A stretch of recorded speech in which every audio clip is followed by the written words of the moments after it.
Breathe. Just breathe. The hard part is over. You're here now. They believe you unconditionally. Just breathe. It's all going to be okay. Do it. You owe it to yourself. Dear friend, it's A here, and I've heard that you're going on a journey through a similar thing to me. And I want to say, don't be scared. Just be strong. There are people to guide you and tell you that you are strong and an independent person, just like the rest of us. Be safe, don't worry, because you've got millions of supporters with you who are on your side. Love and look after yourself and never give up on your dreams. From all of the people like you, you've got this.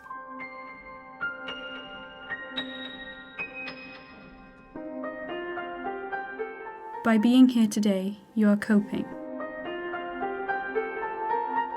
The advice I could give you is to be brave in whatever you decide to do. When I first opened up to someone about what happened, I was in counselling with CAMHS, and despite me not wanting anyone to know, my counsellor had to inform the police and social services as well as the people I was dreading, my mum and dad. This may be scary because you never know how your mum and dad will react. Will they be angry, sad, disappointed? Turns out they were all three, but luckily those feelings weren't towards me. They were extremely supportive, and even though they felt so much hatred for this boy, they were so patient and understanding. As a child, I'd gone through similar situations and felt like it kind of had a knock-on effect of the person I am today, and it had a knock-on effect on my anxiety. And I just felt like no other person should have to feel like that, and if I were not to go to the police, then he would have carried on doing it, and I felt like, in a way, I had to stand up for the people who weren't willing to speak out, who were just too scared to. If you feel like you can actually do it, then definitely go for it. Do it, because in the short run it sucks. It really does suck. But in the long run, looking back on it now, I'm happy I did it now. I know it took a lot of strength and courage and bravery, or whatever anybody wants to say. I'm just glad that it's over and done with, and I don't have to endure it anymore. After years of not being able to tell what really happened to me, I felt a relief that I said the words. They knew, and it wasn't me keeping his secret anymore. There are always going to be people who don't want to understand or believe in you, but don't give up on finding the ones that do believe in you. The day I spoke to the police, I'd never been more nervous, anxious, scared. The list could go on. I was expecting to be put in a prison cell for some reason. I don't know why I had this stupid thought in my head, but it just felt like, this was the place where all bad people go, not where you go for an interview. 1,000,001 thoughts were racing through my head. What if I can't speak? What if I cry? What if I'm not going to be believed? What if I just can't do it? The room went quiet and the police lady asked me to say my name. The interview is very in detail, as in some of the questions may make you feel uncomfortable, embarrassed, or even upset, as you have to explain every detail of the events that happened to you. But don't worry, their intention is not to make you feel like this, only to make sense and get enough details to understand the case fully. She, the PC, was very straightforward. She didn't try and sugarcoat anything. She was gentle, she was kind. She didn't sit there and say everything's going to be okay, it's not going to be bad, or anything like that. She just told me how it was and said she would support me and that there were other people who would support me all the way through.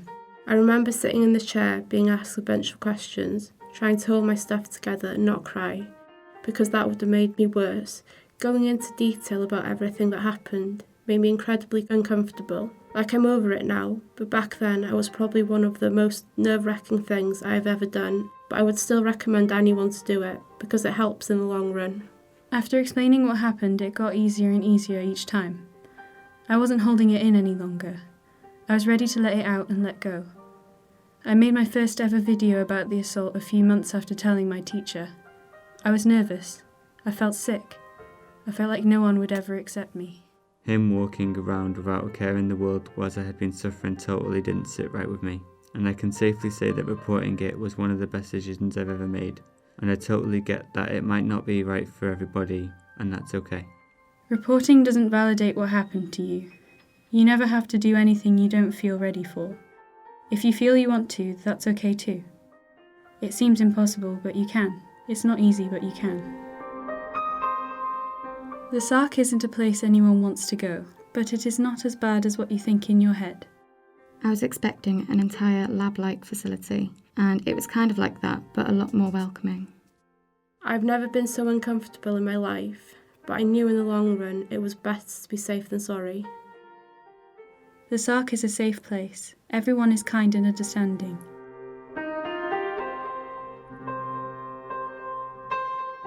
Waiting for the CPS decision does take time. It can feel as if it's taken years, like your happiness in life is on hold, but eventually the decision will come through, and the decision doesn't determine your life.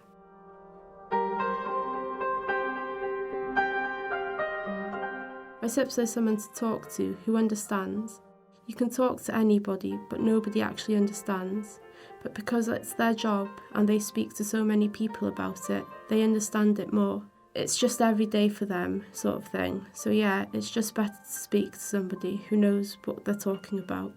My SIPSA organised more counselling because I was still really low and suicidal.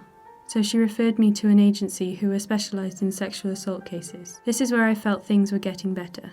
Every week I went to see my counsellor and she helped me pick out all the anxieties and worries about what happened, my future relationships, my current friendships, and how all these could be affected by the events. I honestly have no idea what I would have done without my SIPSA. She's been there every step of the way. I never knew that people like SIPSFAs even existed, but I wouldn't be where I am without her. Words can't describe how helpful and how much of an impact she's had on my life.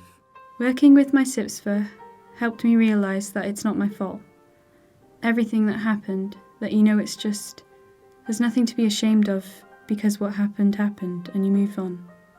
Remember, you can talk to people and don't hold it in. It's better out than in.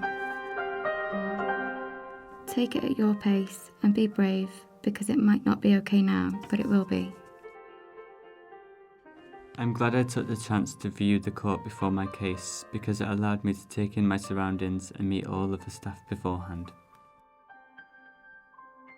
I think if I had gone into the court and thought it was something it wasn't, I would have been a bit more overwhelmed and a bit more scared.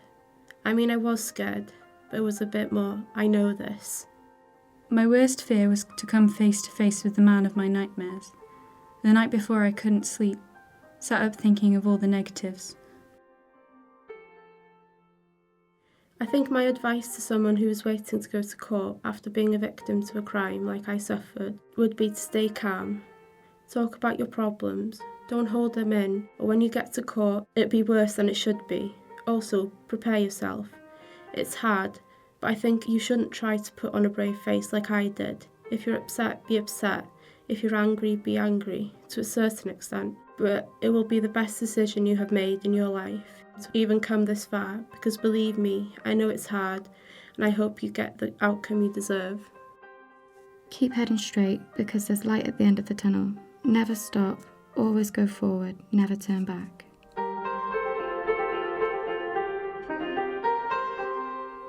I imagined the court would be 1,000 times worse than it actually was. I was so scared going into the courtroom and so anxious, but I was reminded that I'm not the one on trial here. I'm just here to tell the jury what happened. Throughout the days of my trial, the staff were very helpful, making sure you have security with you to make you feel safe. My SIPSA was extremely helpful during this, as she not only offered advice and guidance, she gave me distractions and a shoulder to cry on.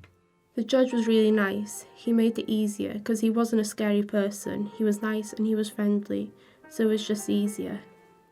Then we were waiting. It was ages. Then they came to get me, and I remember walking down with my SIPSA, and she was holding my hand, and I remember standing just back on the wall, and I was like, no, I can't do this.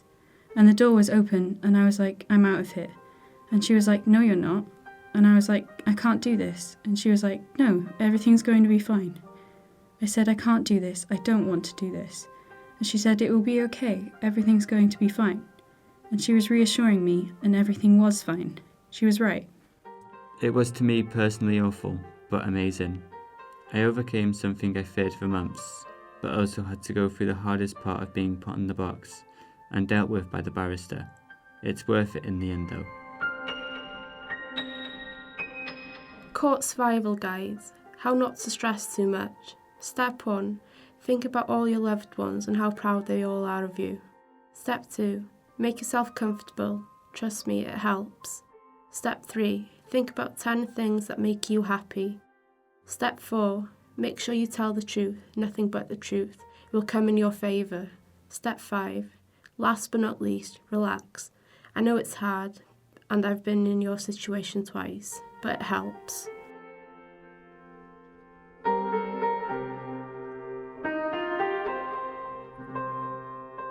Once you're out of the courtroom, you feel the relief, and it'll be worth it. Keep fighting.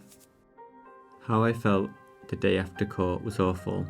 I felt weird, and I've spoken to other people about that. So the feeling after court is normal, like I had a bit of me missing, like I had everything held in, then a bit taken out. I think because I had to talk about everything, it was all sort of brought forward.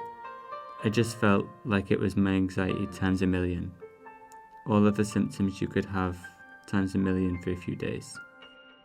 To others who've been through similar, I would say you're not alone. It feels like the weight of the world is crushing you, but with time and support, it does get easier. Months after court, I was stressed, anxious, constantly annoyed at everything and everyone. I kept telling myself, every tiara will fall. You just got to pick it back up and keep moving forward towards the crown. We'd been waiting all day. My phone rings and it was my SIPSFA, and I looked at my mum and I was like, now is the time. So I answered it and she said, well done. And she said, are you ready to hear the verdict? And I was like, no. I was scared. I was worried. I was like, what is going to happen? Have I done enough? But part of me was also like, I must have done enough. Nurse your body, mind and spirit like a robin with a broken wing. Be gentle.